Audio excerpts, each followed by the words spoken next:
Hi అండి. నమస్తే. నేను మీ Lakshmi. Welcome back to our channel. ఈరోజు మనం చిక్కుడుగాయ తాలింపు చేయబోతున్నామండి. చాలా రుచిగా ఉంటుంది ఈ తాలింపు. ఇలా ఉట్టిగనే తినేయొచ్చండి. అంత టేస్టీగా ఉంటుంది. రైస్‌లో అయినా ఇలా కలుపుకొని తినేయొచ్చు. లేదా చపాతీకైనా వేసుకొని తినొచ్చు. అంత కమ్మగా ఉంటుంది. ఒక్కసారి ఇలా చేసుకొని తిని చూడండి. చాలా రుచిగా ఉంటుంది. ఇప్పుడు ఇది ఎలా చేయాలో తయారీ విధానం చూద్దాం. ముందుగా నేను దీనికోసము ఒక హాఫ్ కిలో చిక్కుడుగాయలు తీసుకున్నానండి. ఇవి వచ్చేసి హాఫ్ కిలో ఉండాయి.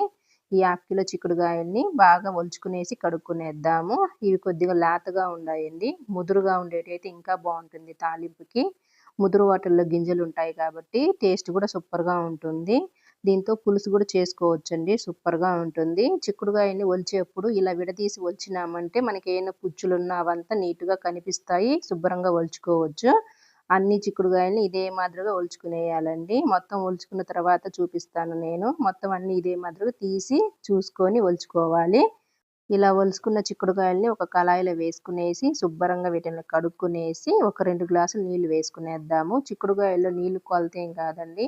మనం ఉడికేంత వరకు వేసుకోవచ్చు. ఇవి లేత చిక్కుడుగాయలు కాబట్టి, ఈ 2 గ్లాసుల నీళ్ళనేది నాకైతే కరెక్ట్‌గా సరిపోయింది. ఇప్పుడు మనం స్టవ్ మీద పెట్టుకునేసి, ఇందులో కొద్దిగా ఉప్పు వేసుకునేద్దాము. మధ్య మధ్యలో చూసుకుంటూ ఉడికించుకోవాలి.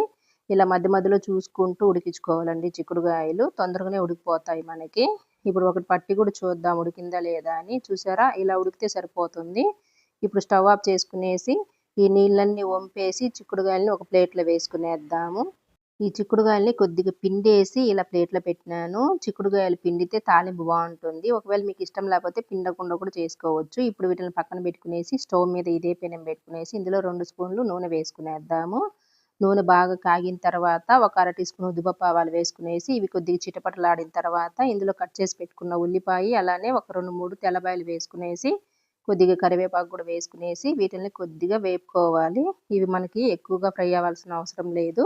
ఇలా కొద్దిగా కలర్ చేంజ్ అయితే సరిపోతుంది. చూసారు గదా! ఇప్పుడు ఇందులో మనము చిక్కుడుగాయలని వేసుకునేసి చిక్కుడుగాయల్లో చెమ్మంతా పొయ్యేంత వరకు మంట సిమ్‌లో పెట్టుకునేసి బాగా ఫ్రై చేసుకోవాలండి.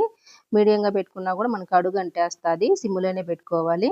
ఇలా చిక్కుడుగాయల చెమ్మ పోయింది గదా! ఇప్పుడు ఇందులో మనము శనగగింజల పొడి వేసుకోవాలి. ఈ తాలింపుకి శనగగింజల పొడి అనేది చాలా రుచిగా ఉంటుంది. పప్పుల పొడి కన్నా కూడా ఇదే బావుంటుంది. ఈ శనగగింజల పొడి నేను చానా సార్లు చెప్పినాను. నేను తాలింపులకి ఇదే వేస్తానని. మన ఛానల్‌లో చేసి కూడా పెట్టుండాను. చూడనోళ్ళు ఎవరైనా వెళ్లి చూడండి. ఇప్పుడు ఇందులో ఒక 2:30 స్పూన్ పొడైతే వేసుకున్నామండి. 2-3 స్పూన్‌లయితే పొడి పడుతుంది. మీరు తినే కారాన్ని బట్టి పొడి వేసుకోవచ్చు. మనకి తాలింపు అనేది రెడీ అయిపోయింది చూసారు కదా! ఈ తాలింపు కూరలు ఏం లేకపోయినా రైస్‌లో ఇలానే కలుపుకొని తినేయొచ్చు. లేదా చపాతీ చేసుకొని తిన్నా సూపర్‌గా ఉంటుంది. ఒక్కసారి ఇలా ట్రై చేసి చూడండి. ఈ వీడియో గనుక నచ్చితే లైక్ చేయండి, షేర్ చేయండి. మరిన్ని రెసిపీస్ కోసం మన ఛానల్‌ని సబ్స్క్రైబ్ చేసుకొని పక్కనే ఉండే బెల్ ఐకాన్‌ని క్లిక్ చేస్తే నేను పెట్టే వీడియో మీకు నోటిఫికేషన్ వస్తుంది. ఈ చిక్కుడుగాయ తాలింపు మీకు ఎలా అనిపించిందో కామెంట్‌లో చెప్పండి.